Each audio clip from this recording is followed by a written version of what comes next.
Friend good morning जय जगन्नाथ केमती अच्छी मु तो बहुत भलर अच्छी आपण मैंने केमती अच्छी तो आज मुझे आपण को गोटे रेसिपी बनैबी केते दिन पर आज टी मत टाइम मिली तो मुझे बनईदे भाविली घरे तो किसी परिवार नाला तो मु रोजनाटा को बनईदेवी तो सेटार गोटे सिंपल तो नहीं नॉर्मली गोटे चिल्ली बनईबी रोजना को पियाजर तो आसतु आपण मान भाविले आपण मानक सेयार करने तो आसतु स्टार्ट करवा रोजना पियाजर गोटे चिल्ली तो ता पूर्व कही रखु चैनल को प्लीज प्लीज प्लीज सब्सक्राइब करंतु एवं पाखरे थिबा बेल आइकन को क्लिक करंतु आसतु स्टार्ट करवा। देखो मुझे 3 पैकेट खंडे रोजना बड़ी को एमती गरम पानी रे भिजेबी फास्ट किसी समय गरम पानी रे भिजेला पर सेटा पूरा नरम होगी सॉफ्ट हो सारा पर तो 15 मिनट खंडे मुझे भिजेबी सॉफ्ट हो सारा पर बसेबी। देखो गोटे कढ़ाई रे एमती 2 चामच खंडे तेल नेली तो से भृषंग पत्र एवं कंचा लंका को ऐड कली तो ये गुड़ाक ठीक से फ्राई हो सारा पर मुझे काटिकी रखी पियाज 4टा पियाज को मुझे स्लाइस से काटिकी पतला पतला करके पियाजटा को पकईदेली तो युड़ा को गोल्डन ब्राउन कलर रे आम भाजवा गोल्डन ब्राउन कलर है पर्यटन आम आपको भाजवा पर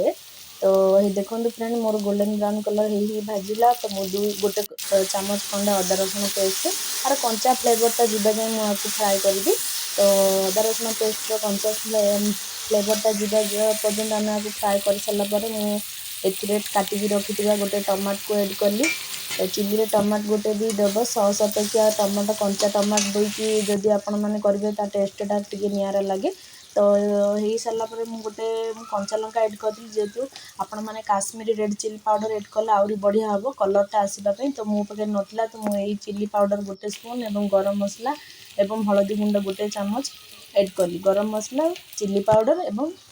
हलदी गुंड तो आपण मान पाखे जदि काश्मीरी रेड चिली पाउडर थी तो आपण मैंने ऐड करें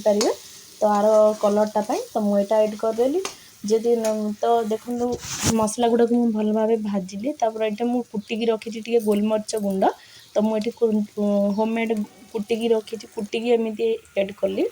तो ये रोजना बड़ी जो रखी पानी भिजेगी से पानी सहित रोजना बड़ी सबू मुझे ऐड कली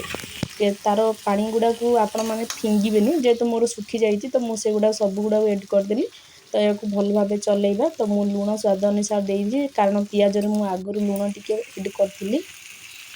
देखो रोजना बड़ीर जो जो बाकी तक पानीटा तो मुझे धोईकी देदेली कारण से पानी को फोपाड़बे तार टेस्टा अलग आसे भल लगे तो देखो मुझे अल्प परिमाण हाफ ग्लास खंडे पानी देली तो देकी आम आपको किसी समय कवर करके फुटेबा को छाड़ी दिबा गोटे 5 मिनट खंडे देखो मोर हो सारा गरम गरम रोजना चिल्ली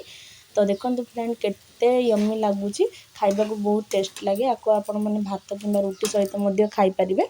तो लास्ट रे मुझे बंद करी तो टिके चिकेन मसला को ऐड करदेली हाँ चिकेन मसला आपण धनिया पत्र ऐड करें तो मोर रेडी हो गला गरमा गरम रोजना बड़ी चिल्ली तो केमती लगिला मते कमेंट माध्यम जनइबे बाय बाय फ्रेंड।